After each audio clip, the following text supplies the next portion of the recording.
What's the truth behind the Princess of Wales conspiracy theories? Where did Prince William go this week? And after Prince Harry's latest setback, could there be more legal woes on the way for him? You do not want to miss this week's show.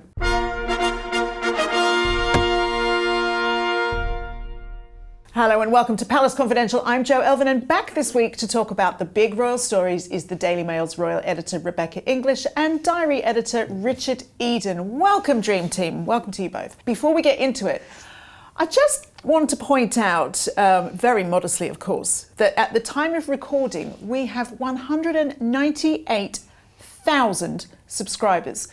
Can you help us get over that 200,000 mark? If you don't already, please do click that subscribe button. It costs nothing, but guarantees you see each new episode of the show. And also, if you enjoy it, please do share this show with your friends, family, people on the bus, anyone you think might enjoy it. It really makes a difference to us.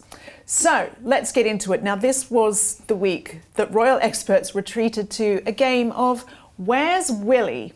Sorry, I like a double entendre. Now, Rebecca, please enlighten us. Please recap the story of what happened with Prince William on Tuesday. So I was at Windsor for the Thanksgiving service for the life of King Constantine, the last king of Greece, and it was a big event. There was like 330 guests, members of most of the big European royal dynasties. You had the King and Queen of Spain. It was a major event because he was a very, very well connected and actually very much loved member of the royal community. Prince William was due to give a reading from Revelations because King Constantine was his godfather. So we're all expecting him. Obviously the king wasn't there, being led, the family, British royal family being led by Queen Camilla, but William was going to be a big part of that. And then suddenly, kind of 46 minutes before he was due to arrive, got a text message on my phone saying he's not going to be there. It's a personal matter. We're not going to discuss it more, but he's called the family to offer his apologies that he won't be. And they haven't been drawn at all on why he wasn't there. So obviously, I think there's the delicate balance of we've seen actually over the last year or so of private information with what they're going to share with the public, but obviously it did start a lot of hairs running, unfortunately. 46 minutes. I mean, it's not a lot of notice, is it? And Richard, as your fellow Right Royal Richard pointed out, Richard Kay, he said in a piece today, it is highly unusual for a royal to drop out of an event so late. So it was a big deal. It really was, yes. I mean, everything had been planned. Prince Pavlos of Greece had to step in to perform the reading that William would have done. There are also references to William by someone else there that had to be removed, I think, and it was, his name was there in the order of service. So it was very awkward, and then the sort of awkwardness was added to by the fact that little information was given.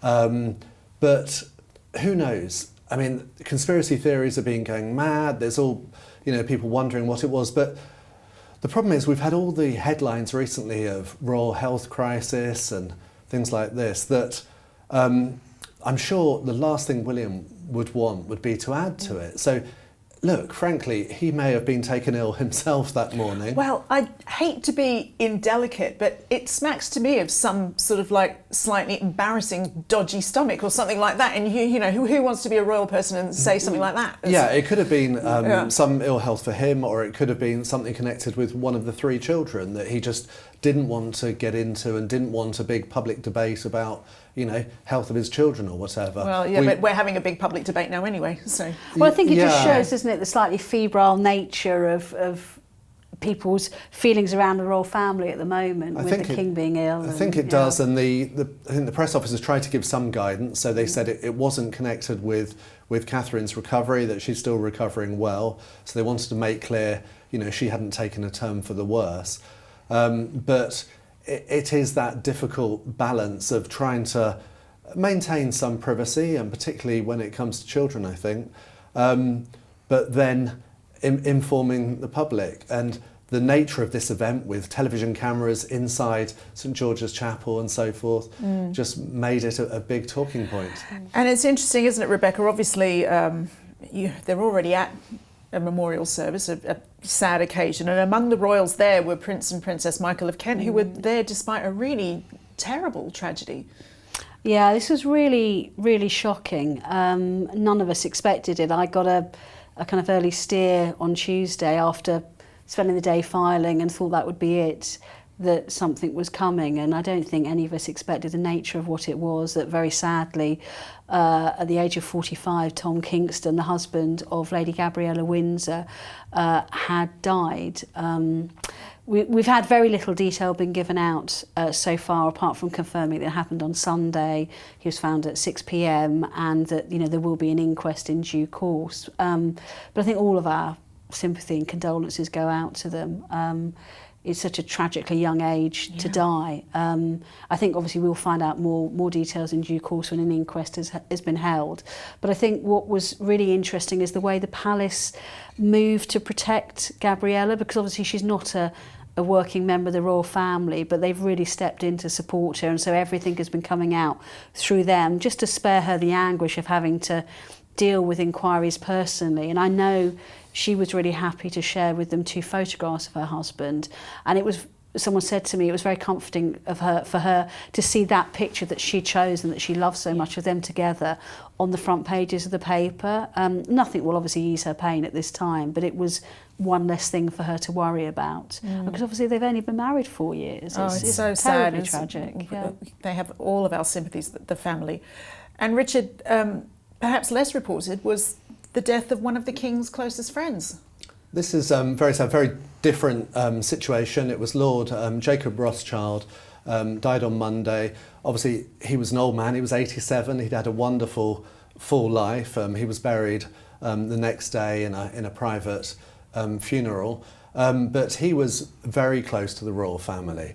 I was actually told yesterday by someone who was at the funeral that he was one of 5 people that Prince Charles, then King Charles, would speak to every day without fail. Really? Oh, God, so that is going to be... It's intriguing. He's really going to feel that loss. He really will. So they really were close. And he was close to Princess Diana too, and he's been a generous philanthropist and contributor to projects over the years. So I think that will add to, the King is going through a very tough time at the moment. Well, indeed. And Rebecca, quickly just returning to that Richard Kay piece for a second, where he also says that it's not a crisis, let's not overblow things, but the number of shocks to the system for the royals is really unprecedented in modern times.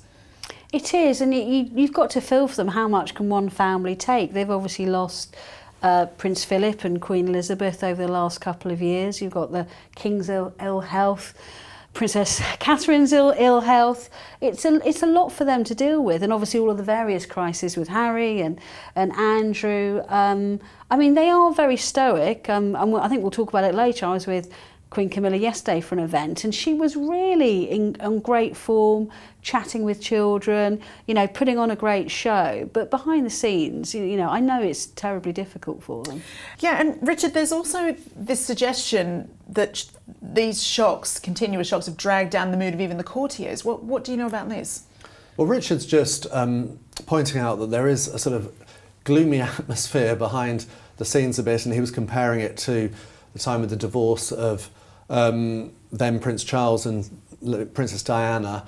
And it's that sense of crisis, or sort of impending crisis. And I think it is a reflection of the fact of the King's ill health, of his cancer treatment. I mean, centuries ago it was actually a crime to speculate about the health of the monarch, because it would set off all sorts of rumours and potential, coups and that type of thing. So I think it's inevitable that you will have that sense of nervousness. So, we all hope for good news about the King's health before too long. And then I think there'll be a more positive mood.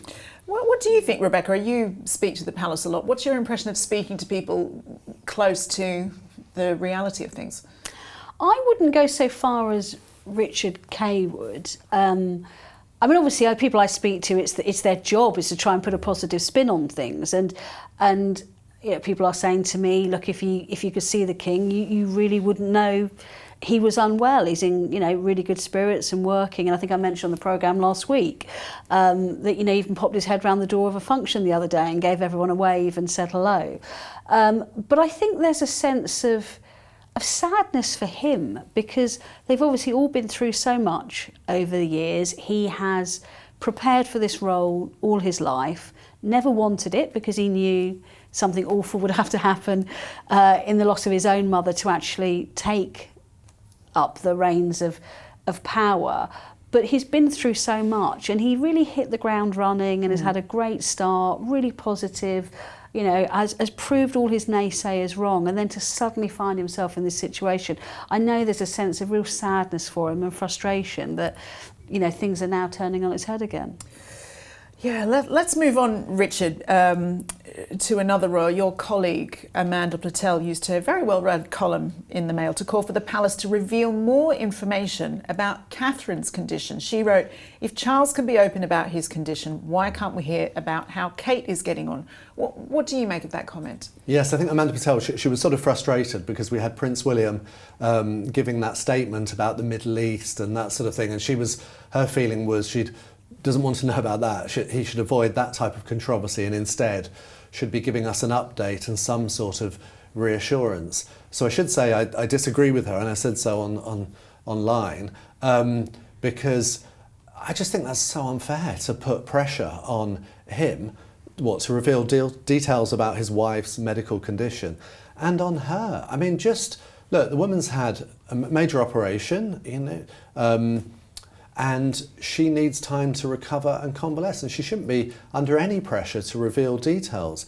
I do think there's a bit of an issue because there has been a contrast, there's been mixed messages, because what we've seen was King Charles, the palace released a video of him, a very jolly video of him reading some of his greetings cards, get well soon cards that people had sent, and had given an update. And you know, people are saying, well, why can't we have that from Catherine? Well, it's true, isn't it, that some people have been saying that this silence... Now, I agree with you. Everybody has the right to their own privacy when it comes to health, but that silence does tend to, when it comes to the royal family, simply amplify rumour and innuendo. Oh, it really does. I mean, you know, just the internet's been just rife with conspiracy theories and rumours about what's going on. But I just think kind of, so what? Just ignore that. Just deal with, here's a woman who's had a major operation, has time to recover. They've told us when she's likely to return. So we just be patient and accept that and wish her well. You know, I really don't think there should be any new pressure. And I think the situation with the king is different. He is our head of state. So we do sort of have a right to know. You want to know about how healthy he is, just as in America they want to know how fit the president is. But Catherine, it just happens to be married to the future king. You know, she doesn't have that constitutional role or anything at the moment. And so I don't think the same rules apply with her. Rebecca, you must have heard some of the more wild conspiracy theories out there, more than most. So what do you have to say about what's being said? Yeah, I mean, I almost don't want to answer this because these people are crazy, and I've seen the most awful things written about online. And I think the trouble is that silence has allowed these conspiracy theories and people, quite frankly, I think that have a massive agenda against William and Kate as a couple and also as the royal family.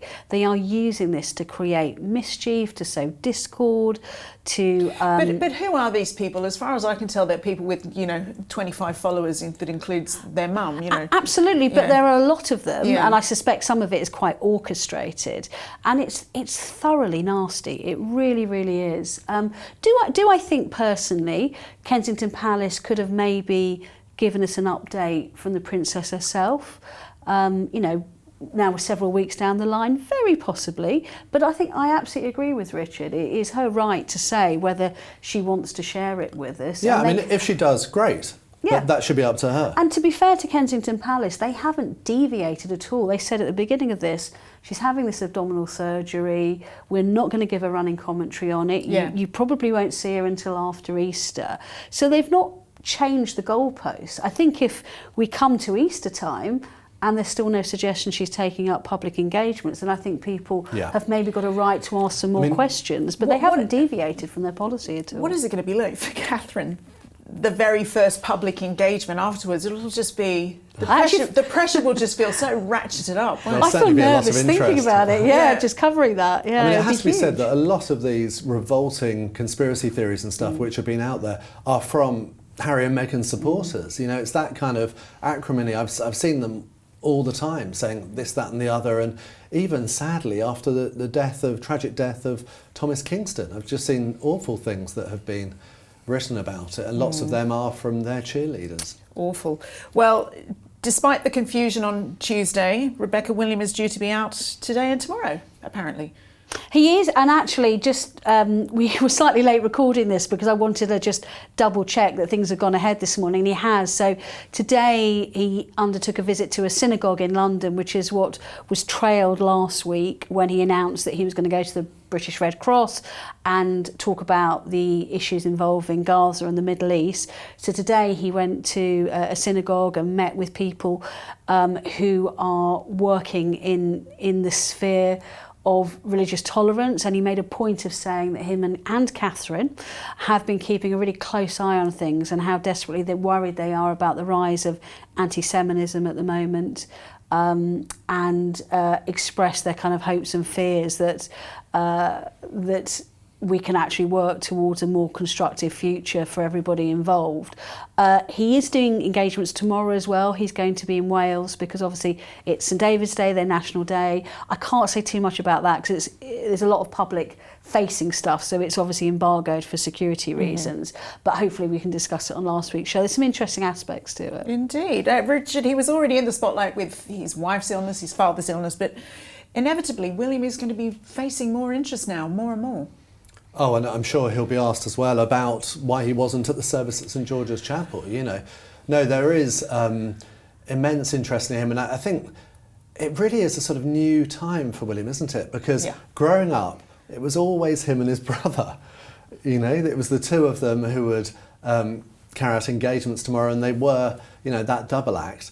And then the double act, it became three with Catherine. You always saw the three of them laughing, and the chemistry between Catherine and Harry was always great fun to watch. And there he is now on his own, and that's tough, I think. So, you know, he'll be doing it and he'll be as cheery as possible, but the sooner he's back with his wife, the better. Yeah, well, Rebecca, another twist to the whole debacle of the memorial service was that Prince Andrew was suddenly thrust centre stage. I have to say, I couldn't quite believe it when I saw it. I was kind of squinting as basically they were all up at the castle, and he's tenacious. You've got to give it to him. Apart from the Queen, who came down by car, the rest of the royal family walked down by foot, and I was kind of squinting thinking, is it, and did a little video on my phone which we might be able to share, and it was beaming, grinning, with Sarah, Duchess of York, by his side.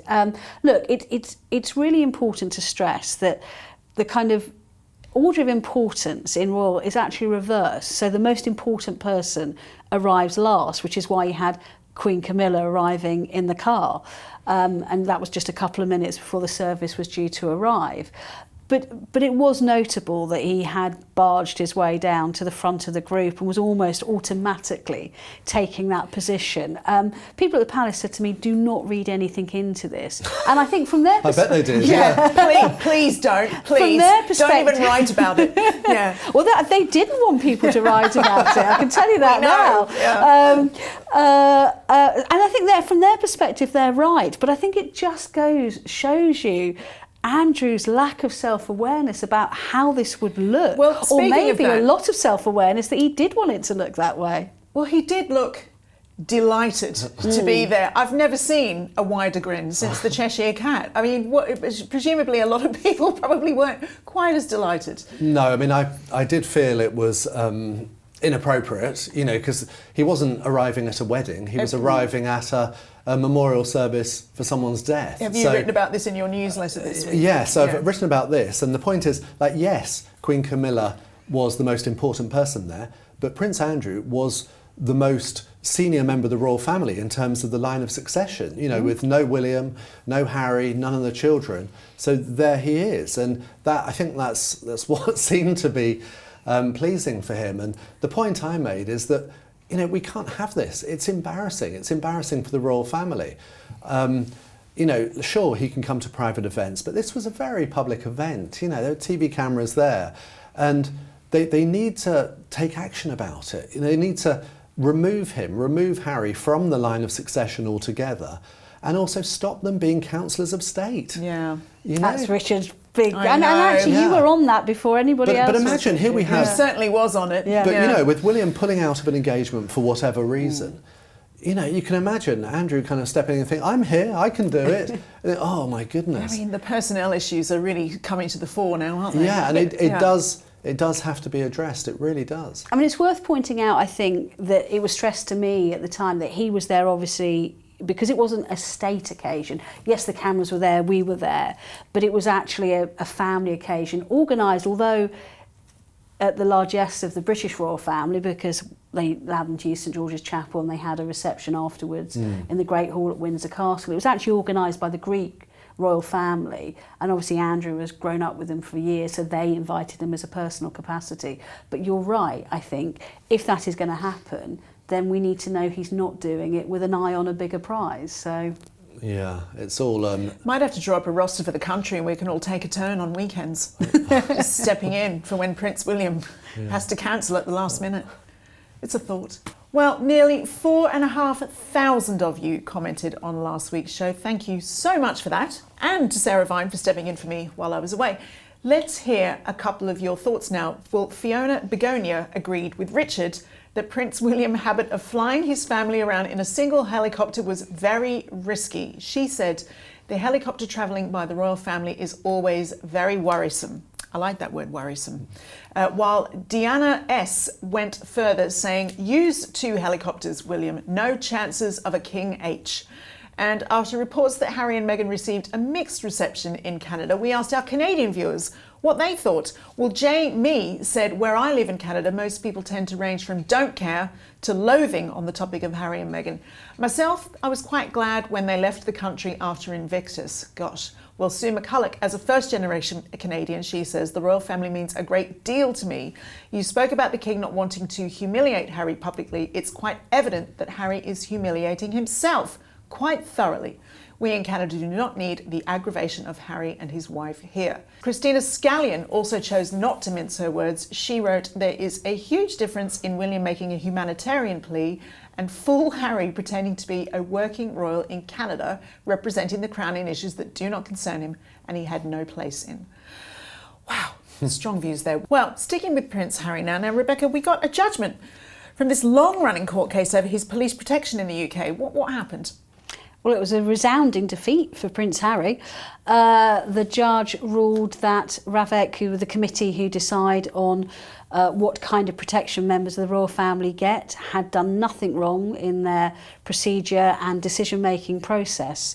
Of course, not long afterwards, we heard from Harry's lawyers saying that he was going to appeal that decision. And I think the one thing that is worth noting, that this is not Harry against the media, as we've seen over recent years. This is Harry against the Home Office and effectively British taxpayers. And there's some suggestion the bill, if he goes on to appeal and loses that, could be in the region of £1 million plus, potentially.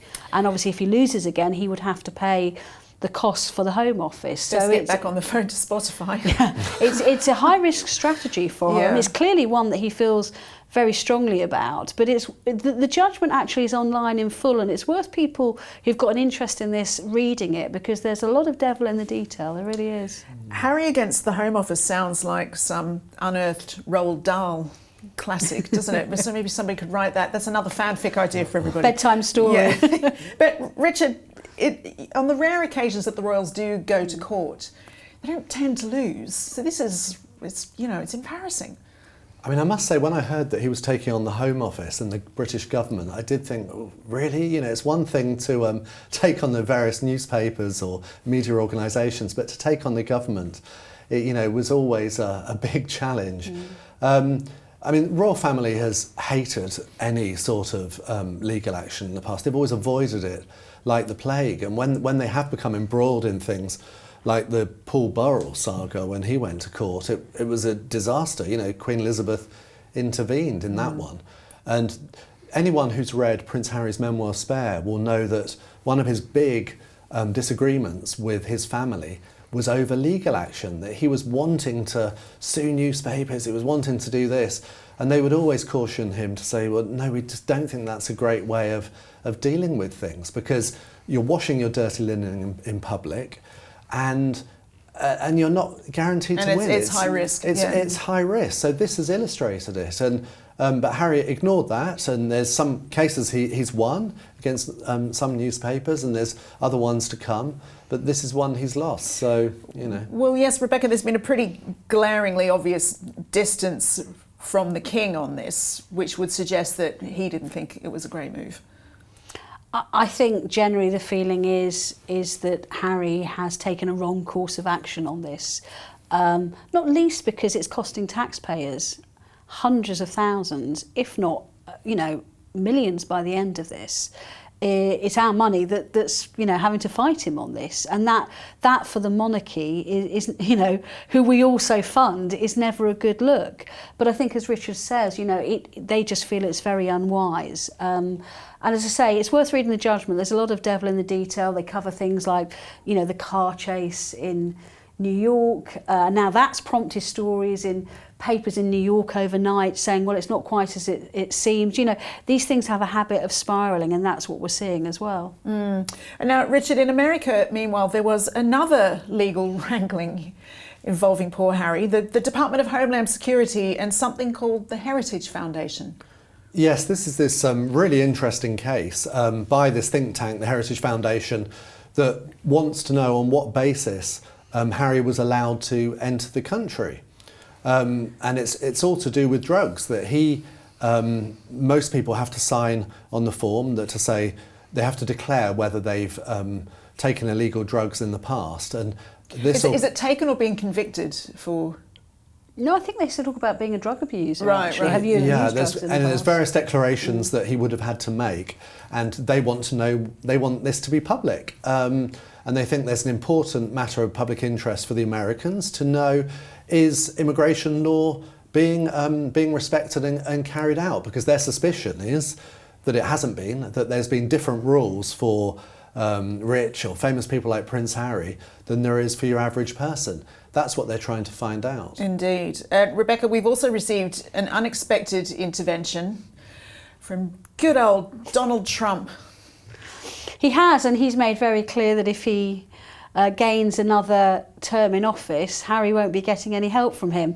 I'm not sure Harry would expect any help from him. I think him and Meghan particularly have nailed their colours fairly firmly to the mast on what they feel about Donald Trump. I just don't really get why. How is that an obvious topic for Donald Trump to talk about? No, but it was in light of this case, you see, because this is the US government that has gone to court against this think tank to explain, why they don't want to make this public. So what Trump was saying, he was asked about it, was saying, well, he wouldn't get any of those favours if I was president. So that is actually worrying. Trump could potentially make life difficult. I mean, the thing that worries me, frankly, is we don't want him booted out of America, do we? Or he'll have to come back here, or be Harry and Meghan. He can't afford the security. Back to Britain, yeah. So, no, just go easy on him, Donald Trump, please. And it's worth pointing out, there's been a lot of ridicule around Spare at the weekend because of this, the best-selling memoir of his, because the argument by the government is, although Harry has detailed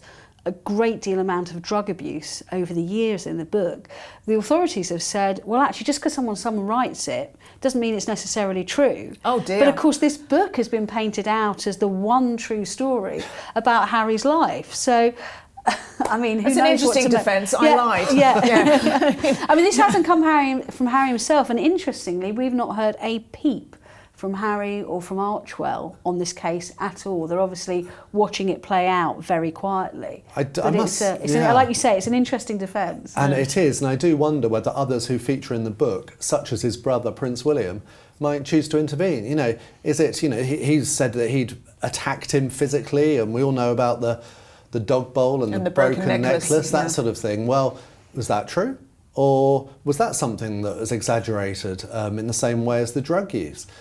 So you watch this space for interesting developments in the future. Indeed. Now, Rebecca, last week you discussed the potential end of Harry and Meghan's Netflix deal. And there was a development, wasn't there? Then one that actually caught Netflix by surprise. It definitely did. So around their visit to Whistler in Canada to highlight the Invictus Games there next year, Harry gave, as we discussed last week, an interview to GMA.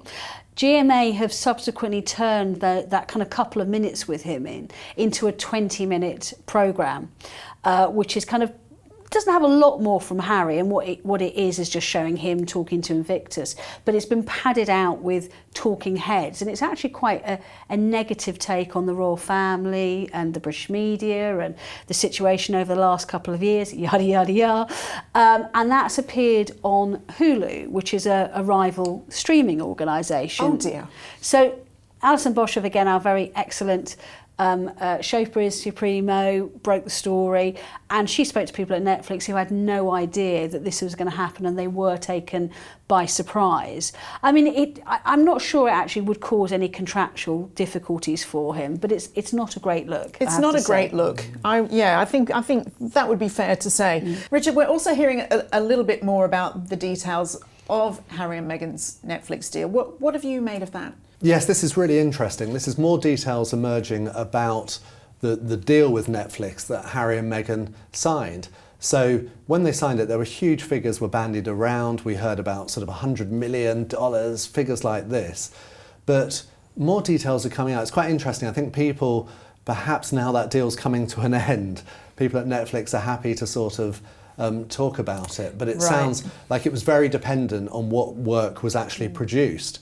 So there may have been some initial sum, but most of it was tied up with the programmes that came out. And because they haven't produced very much, the actual money that Netflix will have handed over will be much less than those sort of huge figures we've heard about. Oh, wow. And that's quite stressful when I think about how expensive their Montecito lifestyle must be. What with all the court cases? Yeah. It's a lot. I know. They've got big outgoings. Oh, wow. Well, Rebecca, let's move on. We haven't discussed the Queen this week really at all, and you were out with her yesterday.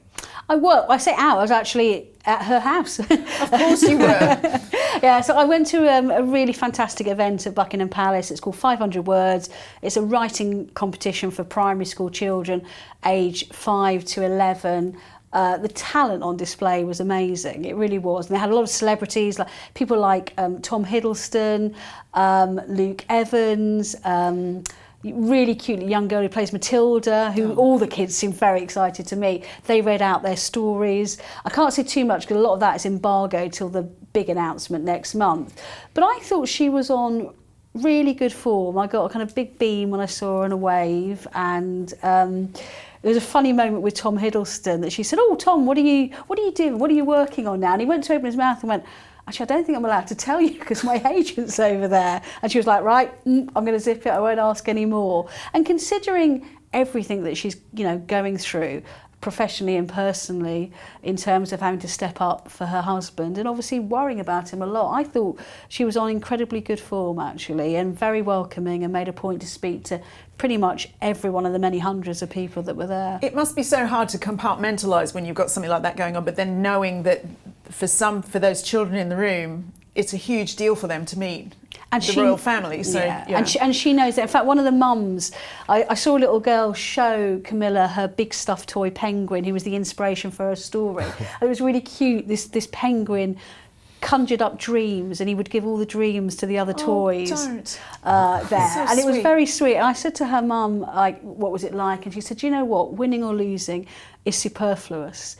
It's for the kids being here. It's such a magical, memory that they're gonna treasure for the rest of their life." And she'd put on like a garden party style afternoon tea for them with little finger sandwiches and scones and cakes with little kind of gold crowns on, and I was speaking to a really senior member of the royal household yesterday who was there. I said, "Isn't this nice?" And they said, "This is what this place was made for."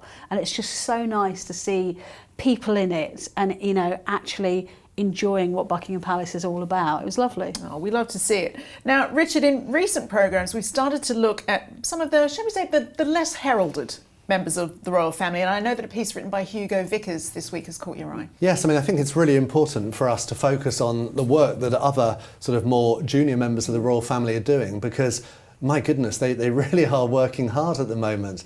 Hugo Vickers, royal historian, he highlighted the extra work that the Duke and Duchess of Gloucester, Prince Richard and Birgitta, I think I say her name right, she's Danish, his Danish wife, and they've been undertaking more duties, and they've really tried to help out Queen Camilla as much as possible. So he was mentioning how they've attended various events that the Queen's at, and they've been there too. They haven't had to go, but they volunteered to come, basically to show their support and just to try to ease that burden. Because, you know, if you're faced with a room of loads of people, they all want to speak to you, if there's other members of the royal family there, you know, that's great. Yeah. So they've been working really hard, and they are of an age, you know, I think they're 77, 79, but I mean, they're amazing. I mean, this is the couple that they gave up their house at Kensington Palace next to Prince William and Catherine, because it was earmarked for Harry and Meghan.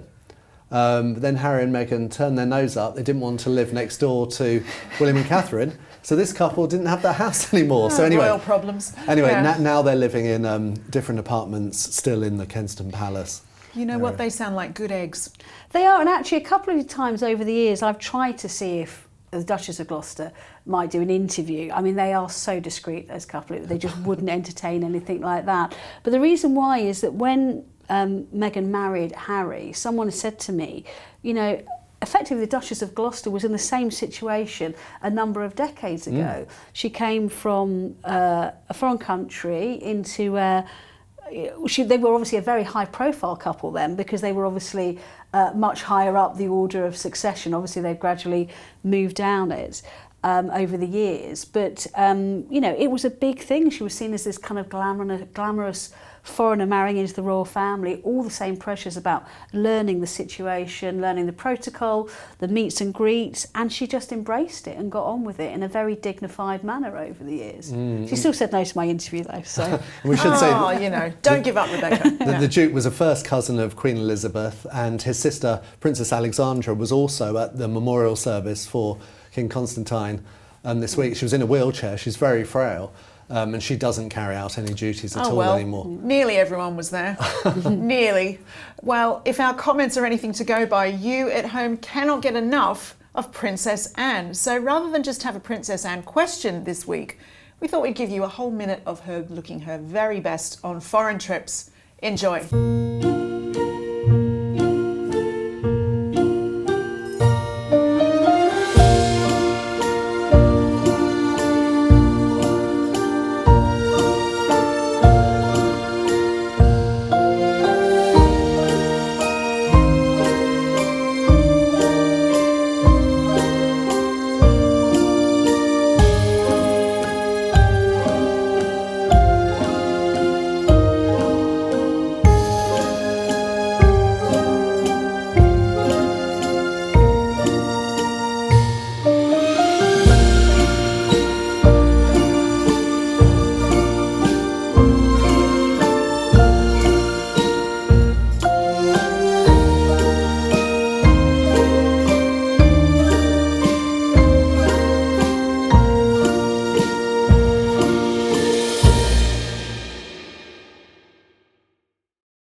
Hope you enjoyed that as much as we did in here. A reminder again, if you don't subscribe to our channel, please do, and help us get over that milestone 200,000 mark. Thank you to Rebecca and to Richard and to you for watching. See you next week. Bye-bye.